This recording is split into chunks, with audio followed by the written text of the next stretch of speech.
How you doing, YouTube? Matt, Massive Beer Reviews, back with yet another review. A little bit of hazy. I assume hazy. Actually, I haven't had one of these yet. Double IPA. They say Indian Pale Ale on here, but it's 8% alcohol by volume. You're talking about double IPA time. In the form of Canned Heat Brewing. That's a name for you. Suppah. Yeah. Never had anything from these guys. Never heard of these guys before. But a gentleman who is associated with the brewery, didn't tell me if he was the owner or brewer or anything like that, kind of reached out and said, hey man, can I toss you some beers? And I said, come on now, who are you talking to? So here we go. What does it say here? It says, our passion, your pleasure. It is New England IPA, Suppah, so it says New England up there, so it is a hazy. India Pale Ale, 8% alcohol by volume. That's a double, by the way. Canned Heat Brewing. I love the name, because when I think of canned heat, I think of like Stallone and Cobra. That's the kind of vibe that gets to my head when I hear the word canned heat. You know what I mean? So, I don't know. Anyway, it says, a hazy IPA with enough oats to make you feel like you're having every New Englander's favorite meal. Suppah. Double dry hopped with copious amounts of tropical hops. Enjoy it fresh in proper IPA glass for full effect. Thank you for drinking our beer. Matt Ellis, Canned Heat Head Brewer.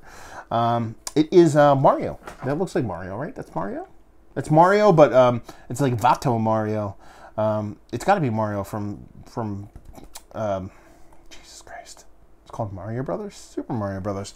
With a bunch of hops on there. I really like this label for one specific reason. It's kind of ghetto, you know, from the font they use to where, like, the label, if you look, the label kind of overlaps over some of the lettering and stuff. I kind of like that. I kind of like the, like, you know, kind of guerrilla canning, doing their own thing kind of thing from a brewery. I never heard anything before. So hopefully the beer is good. Artwork's okay, but yeah. Let's see what she's got. So these guys are out of Massachusetts. They're right across the border, I believe. I believe from Rhode Island? I said that with confidence, didn't I? They are out Fall River, Massachusetts. I think it was sent to me from Rhode Island, hence me thinking they're right across the border. I mean, that's your hazies right there. You know, rich orange core to it, a little bit of milky edges, pinky finger, creamy top, you know, microscopic to a little bit bigger bubbles going up top. I mean, that is textbook. You look that shit up in the Merriam-Webster dictionary. Did they have that in there yet? Might have to go to Urban Dictionary, but you look it up. That's what you see. Let's get a nose. I like that. I like that nose. There's a little bit of like a bittering, like carbonic thing, acid thing going on. But outside of that, it's OJ, like spritzy, peely OJ. And like, you know, you crack into an orange and it kind of spritzy in the face, so you get a little pithy, a little juice at the same time. It kind of gives you that going on. There's a soft kind of pellety greeniness kind of floating around in there too.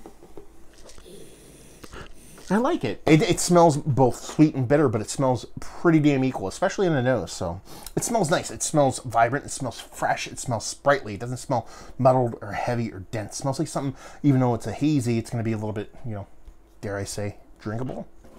Let's find out. Cheers.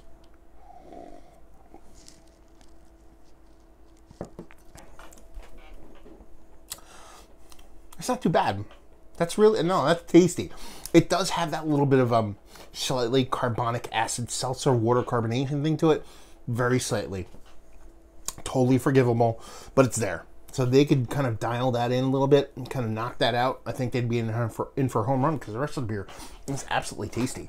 It comes off as that sprightly, spritzy kind of orange juice, fresh orange just digging into it, gets spritzed in the face kind of thing, because you're getting pithiness. There's a bitterness with it, but there's a sweetness with it. You're getting that juiciness. You're getting a little bit of that rindiness, that soft greeniness floating around the edges. Comes off as like tomato stocky weed pulling kind of greeniness in a good way. And it has a nice, not super dense, but creamy mouthfeel that's super drinkable. It's kind of what I thought it would be going into the taste from the nose, and it kind of delivers.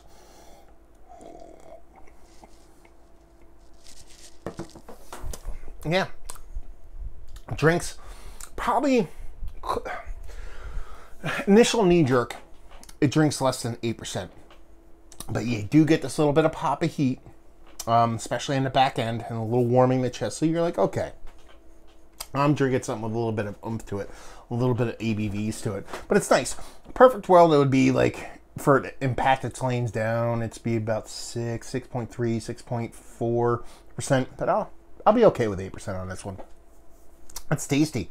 It's nice. It's kind of like a perfect menage between like an East Coast IPA, an old school New England style IPA, your Headies of the world, and your new school New England style IPA. It's kind of like a menage of all those kind of put together, and the best attributes of all those ones. And a nice, tight and tidy package seems that little bit of kind of prickly carbonation that just, for me, is a little bit kind of, it's not off-putting, but it's noticeable to where it kind of, it doesn't detract overtly from the experience, but it doesn't add to it, and it just kind of, it makes me think of that a little bit. So it's me being a little bit nitpicky, but no, this is tasty beer.